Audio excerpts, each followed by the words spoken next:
আমরা দেখতে পাচ্ছি বিএনপি সেই আগের যে হাসিনার যে স্ট্রাকচার সেই স্ট্রাকচার তারা ফিরে যেতে চাচ্ছে। বর্তমান সরকারের অ্যাক্টিভিটিগুলো নিয়ে আমাদেরকে সমালোচনা করতে হচ্ছে, সেটা আমাদের জন্য খুব আনএক্সপেক্টেড। ছাত্র সমাজের পক্ষ থেকে যদি বলে, এটা আমাদের জন্য খুবই কষ্টের। আমরা যখন দেখি বিএনপি গত 16 বছর জুড়ে যে বক্তব্যগুলো দিয়েছে, মির্জা ফখরুলের বক্তব্যগুলো একটু শুনবেন। তারা সবসময় বলেছে এই 72 সংবিধানটা হচ্ছে একটা মুজিববাদী সংবিধান, এটা একটা ফেসিবাদী কাঠামো তৈরি করে রেখেছে। এবং মরহুমা বেগম খালেদা জিয়া তিনি বলেছেন এই দেশে যদি জনতার সরকার প্রতিষ্ঠিত হয় তাহলে এই সংবিধানকে ছুঁড়ে ফেলে দিবে। এভাবে তাদের যারা নেতৃবৃন্দ ছিল, একদম আন্দোলিত রহমান পার্থ থেকে শুরু করে এখন নুরুল হক নুরভাই আছে, ঢাকা ইউনিভার্সিটির ডাকসুর সাবেক ভিপি, তাদের যে বক্তব্যগুলো যদি শুনি, সেই বক্তব্যের সাথে এখনকার যে বক্তব্য সেটা আমরা মিলাতে পারি না। এবং যে মূল আকাঙ্ক্ষা সেটাকে তারা এখন অস্বীকার করছে।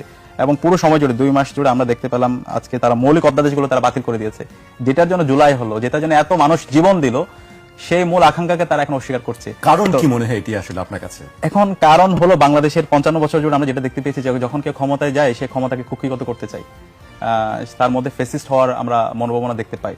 তো আলটিমেটলি এখন আমরা দেখতে পাচ্ছি বিএনপি সেই আগের যে হাসিনার যে স্ট্রাকচার সেই স্ট্রাকচার তারা ফিরে যেতে চাচ্ছে।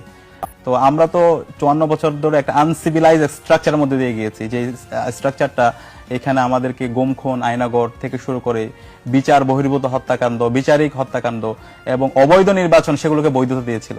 তো এখন আমরা দেখতে পাচ্ছি আবার সেই কাঠামোতে ফিরে যাওয়া। হাসিনা তো কোনো একজন ব্যক্তি না, তার একটা আদর্শ। তো সেই কাঠামোতে এখন আমরা ফিরে যাওয়ার জন্য বিএনপির অপপ্রয়াস দেখতে পাচ্ছি।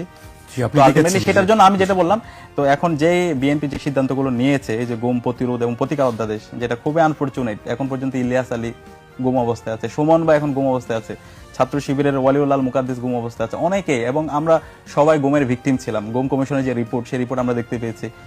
বিভিন্ন ছাত্র সংগঠন, রাজনৈতিক দল সবাই গুমের ভিকটিম ছিল।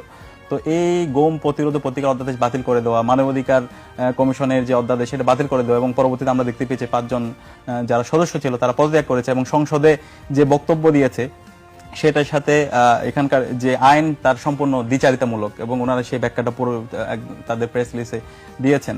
এবং একই সাথে আমরা দেখতে পাই সাংবিধানিক যে প্রতিষ্ঠানগুলো আছে, বিশেষ করে যদি বলি যেই আন্দোলনটা শুরু হয়েছে এই যে কোটা ব্যবস্থাকে পুনর্বহালের বিরুদ্ধে এবং পিএসসি কে দলীয়করণের প্রতিবাদে, সেই আবার একই কায়দা আমরা দেখতে পাচ্ছি এই পিএসসি কে দলীয়করণ করার জন্য বিভিন্ন ধরনের অপপ্রয়াস। এবং এটার এই সাংবিধানিক অন্যান্য যে প্রতিষ্ঠানগুলো আছে, দুদককে আবার দলীয়করণ করা। তাহলে সরকারি দল এখানে দুর্নীতি করবে, কেউ ধরার কেউ থাকবে না। প্রত্যেকটা মন্ত্রণালয়ে দুর্নীতি হবে, সেটা আর ধরার কেউ থাকবে না। এস আলম এবং যে পড়ে হচ্ছে এই যে ব্যাংলুটেরা, যারা দীর্ঘ ফেসিবাদী আমলে এই ফেসিবাদের পারপাস সার্ভ করেছে এবং দেশ থেকে হাজার হাজার কোটি টাকা লোপাট করেছে, দেশের অর্থনৈতিক কাঠামোকে ভেঙে দিয়েছে, তাদেরকে আজকে আবার পুনর্বাসন করা হচ্ছে।